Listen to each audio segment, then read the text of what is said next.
Hey guys, আসসালামু আলাইকুম। তারপর বলো, কেমন আছো তোমরা? মায়াবতী সিজন 1 পার্ট 3 নিয়ে এসে পড়ছি, তো শুরু করা যাক। তন্নি কিছু বলার মতো খুঁজে পায় না, বাধ্য হয়ে নিয়ে নেয়। অর্ণব হাসে। অর্ণব তার গার্লফ্রেন্ড নিধির জন্য কিনেছে শাড়িটা। অথই আগেই সন্দেহ করছিল, এখন শিওর হয়ে গেল। তন্নিকে রিস্কায় তুলে দিয়েছে অর্ণব। মেয়েটা হেঁটেই যাবে বলছিল, অর্ণবের ধমকে চলে গেছে। শাড়িটা রেখে দিয়েছে অথই। অথয়ের ধারণা তন্নির মা তাকে এই শাড়ি পরতে দেবে না, তাই কাল সকাল সকাল অথয়ের বাড়িতে চলে আসবে। তারপর অথই রেডি করিয়ে দেবে। অন্তত অর্ণব গাড়ি থামিয়েছে একটা রেস্টুরেন্টের সামনে। ওই রেস্টুরেন্টে অপেক্ষা করছে নিধি। অথই নামতে বললাম না, অথই নামতে বললাম তো তোকে। অথই অর্ণবের দিকে চোখ পাকিয়ে তাকায়। তখন অথই বলে, গার্লফ্রেন্ডের সাথে মিট করতে যাবি, তবুও তোর আমাকে লাগবে? তখন অর্ণব বলল, ও তোর সাথে মিট করতে চেয়েছে, তাছাড়া তুই দেখবি না তোর ভাবিকে? অথই ফোঁস করে শ্বাস টানে, কাঁধ কাঁধ সমান চুলগুলো ঝুটি করে নেয়, তারপর নেমে পড়ে। ওই রেস্টুরেন্টের পূর্ব পাশে বসে আছে নিধি। অর্ণবের রিকোয়েস্টে শাড়ি পরছে কালো রঙের, ফিলফিল পাতলা কালো শাড়ি, হাতা কাটা ব্লাউজ, পিঠ সমান চুল, তাও ব্রাউন কালার করা। চোখে কাজল দিয়েছে কিন্তু মায়াবী লাগছে না। মুখ গাঢ় মেকআপ, ঠোঁটে টকটকে লাল লিপস্টিক। অর্ণব কেন জানি নিধিকে দেখে মুগ্ধ হতে পারে না। মুগ্ধতার ছিটে ফোঁটাও নেই এই মেয়ের মাঝে। তবুও ঠোঁটের কোনায় হাসিটা চওড়া করে এগিয়ে যায়। অর্ণব নিধির মুখোমুখি বসতে বসতে বলে, সরি লেট হয়ে গেল। অথই অর্ণবের পাশে বসে। তখন নিধি বলল, ইটস ওকে। তখন অর্ণব বলে, ও আমার ছোট বোন মাহিমা মাহমুদ অথই। তখন অথইয়ের পিঠের উপর নিজের হাত রেখে বলে অর্ণব। তখন নিধি বলল, হ্যালো মাহিমা। তখন অথই বলল, হাই। তুমি আমাকে অথই বলেই ডেকো, নিক নেম অথই। তখন নিধি বলল, ওকে অথই। আর নিধি বলল, আমি নিধি অনার্স সেকেন্ড ইয়ারে পড়ছি। তখন অথই বলল, আমি ফার্স্ট ইয়ারে। অথয়ের নিধি মেয়েটা বেশ ভালো লেগেছে, দেখতে মাশাল্লাহ, কিন্তু একটু স্টাইলিশ। তবে ব্যাপার না, ভাইয়া কি কম নাকি? দুজনকে বেশ মানিয়েছে। তিনজন আড্ডা দিয়ে প্রায় সন্ধ্যায় বাসায় ফেরে। তন্নি পড়তে বসেছে, পাশেই তামিম পড়ছে। ইতি বেগম বেরিয়েছে। তন্নির বাবা তারেক বিদেশ থাকে, গিয়েছে কিছু মাস আগে। কোনো একটা ঝামেলায় জেলে আটকা পড়ছিল। মাসখানেক হলো ছাড়া পেয়েছে, কাজ করছে। আজকে মাস পূরণ হয়েছে, টাকা পাঠিয়েছে কিছু। সেই টাকা তুলতে গেছে ইতি বেগম। ভীষণ খুশি সে। এই কয়েক মাস ভীষণ কষ্ট করছে, বাচ্চাদের ঠিকমতো খাবারটাও দিতে পারেনি। দুই হাতে চিপস বিস্কুট নিয়ে বাসায় ফেরেন তিনি। তামিম দৌড়ে যায় মায়ের কাছে। তন্নি যেখানে বসেছিল সেখানেই বসে মায়ের দিকে তাকিয়ে থাকে। ইতি ছেলের হাতে খাবারগুলো দেয়, তারপর তন্নির দিকে তাকায়। হাড়ির মতো মুখ করে বসে আছিস কেন? ভাইয়ের সাথে মিলেমিশে খেয়ে পড়ায় মনোযোগ দে। রেজাল্ট খারাপ হলে তোর বাপ তো আবার আমাকেই দোষ দিবে। আমি আর আমার ছেলে তো বানের জলে ভেসে এসেছি। সারাক্ষণ শুধু আমার মেয়ে কোথায় করে বেড়ায়। কালকে তোর শামীম চাচার ফোন থেকে বাপের সাথে কথা বলে নিস। পাগল হয়ে যাচ্ছে সে মেয়ের সাথে কথা বলতে না পেরে। গেম খেলে শুধু মজা নয়, আয়ও সম্ভব। মোস্ট প্লে দিচ্ছে অসাধারণ সব সুযোগ। মোস্ট প্লে বাংলাদেশে এবং ভারতের সবচেয়ে মজার ও বিশ্বস্ত গেমিং প্ল্যাটফর্ম। এখানে বন্ধুদের রেফার করুন এবং 1200 টাকা আনলিমিটেড বোনাস পান। তার জন্মদিনে মোস্ট প্লে দিচ্ছে 2000 টাকা পর্যন্ত উপহার। ফেসবুক রিভিউ দিলে পাবেন 200 টাকা বোনাস। 3.25% unlimited deposit bonus. যত বেশি ডিপোজিট তত বেশি bonus. ICC champion trophy 200% reload bonus পান। দৈনিক জিলি স্লট ক্যাশব্যাক 6000 টাকা পর্যন্ত। 650% স্লট বুস্ট 13000 টাকা পর্যন্ত। এখানে দ্রুত ও নিরাপদ লেনদেন। বাংলাদেশে বিকাশ, নগদ, রকেট উপায় দিয়ে সহজে ডিপোজিট ও উইথড্র করুন। পিন কমেন্টে গিয়ে মোস্ট প্লেতে সাইন আপ করুন। আরো বেশি জিতুন, মজা উপভোগ করুন এবং বিশাল ইনকামের সুযোগ পান। বকতে বকতে চলে যায় ইতি বেগম। তন্নির ঠোঁটের কোণায় হাসি ফুটে ওঠে। কতদিন বাবার সাথে কথা বলা হয় না। মা বলে ডাকে না। টাকা মানুষকে কতটা অসহায় করে দেয়, তাই না? এই যে এত আদরের মেয়ে, যাকে কখনো কোল থেকে নামাতো না। মেয়ের কান্না দেখলে অস্থির হয়ে পড়তো। সেই আদরের মেয়েটাকে রেখে চলে গেছে দূর প্রবাসে। দুটো টাকা কামাবে বলে, ছেলে মেয়েকে মানুষ করবে বলে, বাচ্চাদের সুন্দর একটা ভবিষ্যৎ করে দেবে বলে। বাবারা সত্যি অতুলনীয়, তারা কখনই নিজেদের কথা ভাবে না। অন্যদিকে তামিম চিপস তন্নির মুখের সামনে ধরে বলে, আপু খাও না। তন্নি ভাইয়ের মাথায় হাত বুলিয়ে খেয়ে নেয়। পরের দিন সকাল সকাল ঘুম থেকে ওঠে তন্নি। ভোর 6টার মধ্যেই কথা বলতে হবে তারেকের সাথে। না হলে সে সময় পাবে না। তন্নির মন খুলে বাবার সাথে কথা বলে। ইতি বেগম পই পই করে বলছে একটা ফোন কিনতে, তা আজকে আর কোনো কাজ করতে হয় না তন্নিকে। ইতি বেগম করে নেয়। কলেজে 10টার মধ্যে উপস্থিত থাকতে হবে, তাই তন্নি মাকে বলে সকাল সকাল চলে যায় অথয়ের বাসায়। অথই প্রথমে তন্নিকে সাজিয়ে দিতে থাকে।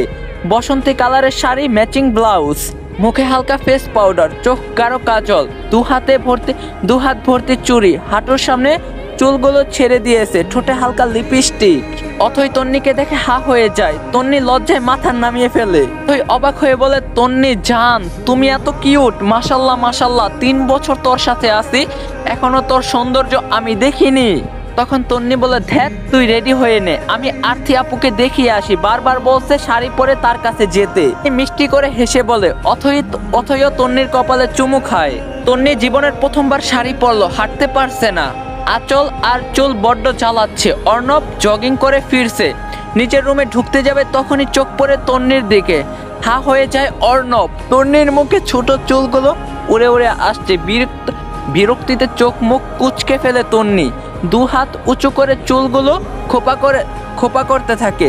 আঁচল সরে গিয়ে হালকা চর্বিযুক্ত পেটের দৃশ্যমান হয়ে যায়।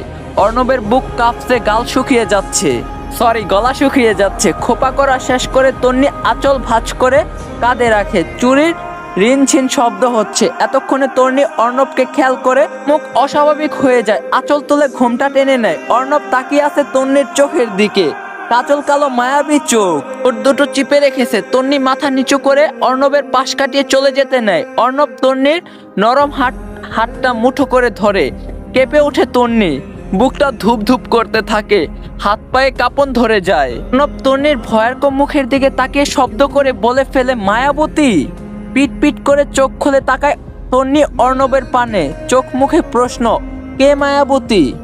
আরতি বলে ওঠে, আরে হুরপরি যে। ধ্যান ভাঙে অর্ণবের, ছেড়ে দেয় তন্নির হাত। তন্নি চমকে ওঠে, বুকটা এখনো টিপ টিপ করছে। এইটুকুনি সময়ে ঘেমে গেছে। অর্ণব এদিকে সেদিকে তাকিয়ে লম্বা শ্বাস টানে, নিজেকে স্বাভাবিক করার চেষ্টা মাত্র। আরতি দৌড়ে এসে তন্নির মাথা থেকে পা অবধি ঘুরে ঘুরে দেখতে থাকে। সিরিয়াসলি তুই তন্নি? নাকি তন্নির রূপে হুরপরি? তুই আন্দাজ করতে পারবি না তোকে কতটা সুন্দর লাগছে, জাস্ট অসাধারণ। উত্তেজিত হয়ে তন্নি ঘোমটা খুলে চুলগুলো ছেড়ে দিয়ে বলে, আরতি। তন্নি লজ্জা পেয়ে যায়, চুল আঁচল সামলাতে হিমশিম খেয়ে যায়। আমি আপু। রিনরিনিয়ে বলে তন্নি। অর্ণব গম্ভীর গলায় বলে ওঠে, একজন বডিগার্ড রাখো তাহলে এগুলো সামলানোর জন্য। তন্নি কপাল কুঁচকে ফেলে। তখন আরতি বলে, তুই হয়ে যা বডিগার্ড, এমনিতে তো আমরা কাঠের ঢেকি, তুই তাও একটা কাজে আসবি। আরতি বলে ওঠে। অর্ণব বলে, আমি বডিগার্ড হলে তোদের তন্নি আমায় সামলাতে পারবে না, বলে অর্ণব রুমে ঢুকে যায়। তন্নির গলা কাটা দিয়ে ওঠে। আরতি কথার মিনিং বুঝতে পেরে ভুরে কুঁচকে ফেলে। বদমাশ ছেলে, বিড়বিড় করে বকা দেয় আরতি। চল, আমি তোর পিক তুলবো। আমার ভাই আমাকে ডিএসএলআর ক্যামেরা কিনে দিয়েছে ফটোশুট করার জন্য, তোকে দিয়ে শুরু করব, চল। আরতি তন্নির হাত ধরে টেনে নিয়ে যায়। নিধি মেয়েটার সাথে অর্ণবের সম্পর্ক 5 বছরের, 2 বছর ফ্রেন্ডশিপ আর 3 বছর রিলেশনশিপ। মূলত অর্ণব বিদেশে যাওয়ার পরে রিলেশন হয়েছে দুজনের। আগের নিধি আর এখনকার নিধির মধ্যে আকাশ পাতাল তফাৎ। আগের নিধি ছিল সাধারণ, কামিজ পরে দুই কাঁধে ব্যাগ চাপিয়ে চোখে মোটা করে কাজল টেনে অর্ণবের সামনে আসতো। মুখে থাকতো লাজুক হাসি। ভালো লাগতো অর্ণবের, কিন্তু বিদেশ থেকে ফিরে নিধির সাথে দেখা করার পরে কেন জানি ভালো লাগে না। তবে মানিয়ে নিয়েছে। ভালোবাসা তো চরিত্র, পছন্দ, কথা বলার ধরন, জামা কাপড়ের ধরন পাল্টেছে, কিন্তু ভালোবাসা তো পাল্টেনি। অর্ণব খুব প্রসেসিভ একজন মানুষ। সে নিজের পার্সোনাল লাইফ সম্পর্কে কখনোই কোনো বন্ধু বান্ধবের সাথে ডিসকাস করে না। অর্ণব ড্রেসিং টেবিলের সামনে দাঁড়িয়ে নিজেকে দেখছে। এখন চোখের সামনে তন্নির চুল খোপা করা দৃশ্যটা ভাসছে। ইচ্ছা করছে চলে যেতে তন্নির কাছে, কোমর জড়িয়ে চোখে চোখ রাখতে। কয়েক মিনিটের ব্যবধানে কি হয়ে গেল এটা? অর্ণব কি ক্রাশ খেলো? এরকম তো কখনই হয়নি। কি আছে ওই মেয়েটার মাঝে? কি করলো মেয়েটা? বন্ধ করে জোরে জোরে শ্বাস টানে অর্ণব। অদ্ভুত যন্ত্রণা হচ্ছে, বুকটা এখনো কাঁপছে, হৃৎপিণ্ড লাফাচ্ছে। অদ্ভুত সব ইচ্ছে মস্তিষ্কে হানা দিচ্ছে। কাউকে একবার দেখাতে এমন হতে পারে? এই মেয়েটাকে তো আগেও দেখছে অর্ণব, তবুও কেন মনে হচ্ছে আজকেই প্রথম দেখলাম। নিজেকে শান্ত করতে ফোন হাতে ব্যালকনিতে যায়। উদ্দেশ্য নিধির সাথে কথা বলবে, কথা বলে মনকে শান্ত করবে। নিধিকে ভিডিও কল দিবে, তখনই চোখ পড়ে বাগানে। সেখানে তন্নিকে বিভিন্ন ভঙ্গিতে দাঁড় করিয়ে পিক তুলে দিচ্ছে আরতি। মেয়েটাও খুব সুন্দর পোজ দিচ্ছে, খিলখিল করে হাসছে। নিধিকে কল করার কথা ভুলেই যায় অর্ণব। রেলিংয়ে দু হাত ঠেকে মনোযোগ দিয়ে দেখতে থাকে তন্নিকে। তুই তাড়াহুড়ো করে শাড়ি কুচি ধরে বের হতে হতে বলে, তন্নি চল চল, এমনিতেই অনেক লেট হয়ে গেছে। অর্ণব চমকে ওঠে, তন্নির থেকে চোখ ফিরিয়ে তাকায় অথয়ের দিকে। অর্ণব বলে, হেই পেতনি আর অথয়ের তন্নি, জাস্ট 5 মিনিট ওয়েট করো, আমি আসছি।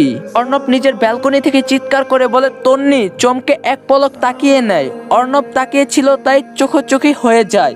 অথই ছোট ছোট চোখ করে তাকায় অর্ণবের দিকে। অথই বলে, তোর না আজকে নিধিপুর সাথে ঘুরতে যাওয়ার কথা, তুই এখনো বাড়িতে যে? অথই বুকে হাত গুজে বলে। অর্ণব অথইয়ের কথা কানে না তুলে বলে, আমি আসছি আমি। তখন আরতি বোনের দিকে তাকিয়ে বলে, নিধিপুকে। তখন অথই হেসে বলে, আমাদের ভাবি, গুণধর ভাইয়ের গার্লফ্রেন্ড, দারুণ দেখতে, কিন্তু কাল মিট করিয়েছে আমায়। মন খারাপ করে বলে, আমাকে করালো না, কালকেই বাড়িতে নিয়ে আসবো আমি, তখন সবার সাথেই দেখা হয়ে যাবে, বাবা মাকেও দেখানো হয়ে যাবে। তা দারুণ, শেষমেশ ভাইয়ের বিয়ে খাবো বলে। হ্যাঁ তা তো খাবোই, ভাবিও পাবো ফ্রিতে। দু বোন হেসে ওঠে। তন্নি মাথা নিচু করে দাঁড়িয়ে আছে। অর্ণব কেন যাবে সাথে? তন্নির বেশ লজ্জা করছে, কেন জানি মনে হচ্ছে লোকটা তন্নিকে গভীরভাবে দেখছে। তন্নি রিনরিনিয়ে বলে, অথই চল না, আজ রিস্কা করে যাই, গাড়িতে আমার ভালো লাগে না, মাথা ঘুরে। অথই তন্নির চুলগুলো গুজে দিয়ে বলে, এটা কোনো ব্যাপার হলো, তুই সামনে বসিস তাই আর মাথা ঘুরাবে না। চুল খোপা করে নেই, তারপর ফুল লাগিয়ে দিস। বলেই ফুলটা খুলতে যায় তন্নি। অর্ণব পেছন থেকে বলে ওঠে, কাকের বাসার মতো চুল খোপা করে মানুষকে বিরক্ত করতে চাইছো? চমকে মাথা থেকে হাত নামিয়ে ফেলে তন্নি। তন্নির চুল প্রচন্ড সফট, সিল্কি আর লম্বা। এইরকম চুল হাজারে একজনের থাকে, তুই সেটাকেও কাকের বাসা বলছিস? চোখ কি আছে তোর? আরতি বুকে হাত গুজে কথাগুলো বলে। এখন অর্ণব বলল, সফট দেখি কেমন? অর্ণবের এমনিতেই তন্নির চুলগুলো একটু ছুঁয়ে দিতে ইচ্ছা করছিল, তাই সুযোগটা একদম হাতছাড়া করলো না। ফট করে তন্নির চুলগুলো হাতের মুঠায় নিয়ে নেয়। শরীরে একটু টাচ লাগে না, তবুও তন্নির চোখ মুখ খিচে বন্ধ করে ফেলে। শ্বাস আটকে আসছে বেচারির, প্রচন্ড অস্থিরতায় পড়ে গেছে। অর্ণব ফট করে চুল ছেড়ে দেয় আর বলে, জলদি আয়। বলেই এক প্রকার দৌড়ে গাড়ির কাছে চলে যায়। তন্নি বুকে হাত দিয়ে জোরে শ্বাস টানে। অথই হেসে বলে, ভাই আমার পাগল হয়ে যাচ্ছে মনে হয়। অর্ণব ড্রাইভিং সিটে বসে আছে। তখন অথই পেছনে বসতে বসতে বলে, ভাইয়া তন্নির পেছনে বসলে মাথা ঘুরে, তোর পাশে বসুক। অর্ণব বলে, না করছি কখন। বলেই দরজা খুলে দেয়। তন্নির শুকনো ঢোক গিলে কাচুমুচু হয়ে বসে পড়ে। চুল আর আঁচল ঠিক করো অথয়ের তন্নি চমকে চুল আর আঁচল ঠিক করে নেয়। সিট বেল্ট বাঁধো। তন্নি এবার বিপকে পড়ে যায়, কারণ সে সিট বেল্ট বাঁধতে জানে না। আমতা আমতা করে শুকনো ঢোক গিলে ঘাড় ঘুরিয়ে একবার পেছনে তাকায়। অথই কানে হেডফোন গুজে ভিডিও কলে কথা বলছে, তাকে তো ডিস্টার্ব করা যাবে না। অর্ণব বলে, অথয়ের তন্নি আমি কিছু বলছি। অর্ণব তন্নির মুখের সামনে হাত নাড়িয়ে বলে। তন্নি মাথা নিচু করে ফেলে। তন্নি বলে, আমি পারি না। তন্নির বলতে দেরি, অর্ণবের ঝুঁকে সিট বেল্ট হাত দিতে দেরি নেই। তন্নি চমকে পেছনে সরতে যায়, তো পারে না। অর্ণব মনোযোগ দিয়ে সিট বেল্ট বাঁধে, তারপর সরে যায়। তন্নির বুক ধুপ ধুপ করছে। হায় আল্লাহ, এক কোন মুসিবতে এই লোকটা আজ এমন করছে কেন? অর্ণব বলে, পারফিউমের স্মেলটা বাজে, শ্যাম্পুটাও বাজে, শাড়িতে তোমাকে আরো বাজে লাগছে, চোখে কাজল দিয়ে একদম পারফেক্ট বাজে লাগছে। সবগুলো বাজে মিলে আস্ত একটা মায়াখানি। নেক্সট টাইম এমন সেজে আমার সামনে আসবে না, না হলে বড় গাছের সব থেকে উঁচু ডালে ঝুলিয়ে রাখবো তোমায়, মাইন্ডেড। সবগুলো কথা গম্ভীর গলায় বলে গাড়ি স্টার্ট করে অর্ণব। তন্নির কান্না পায়, এতটাই বাজে লাগছে ওকে। কলেজে যাওয়ার পর যদি সবাই বাজে বলে তখন কতটা লজ্জা পাবে তন্নি। আর জীবনও শাড়ি পরবে না, জীবনেও না। চোখের কুনিশ বয়ে 2 ফোঁটা পানি গড়িয়ে পড়ে তন্নির হাতে, উল্টো পিঠে মুছে নেয়। অর্ণব আর চোখ তাকিয়ে মুচকি হাসে। অর্ণব বলে, দূর, একটু বেশি দুষ্টামি করলেও কাঁদে, কম করলেও কাঁদে, ধমক দিলেও কাঁদে, চুমু খেলেও কাঁদে, সারাক্ষণ কাঁদতেই থাকবে। ব্যাপারটা কি দারুণ, আই লাইক ইউ। মুহূর্তেই তন্নির কান্না থেমে যায়, চোখ দুটো ছোট ছোট করে এক পলক তাকায় অর্ণবের দিকে আর বলে, তাতে আপনার কি?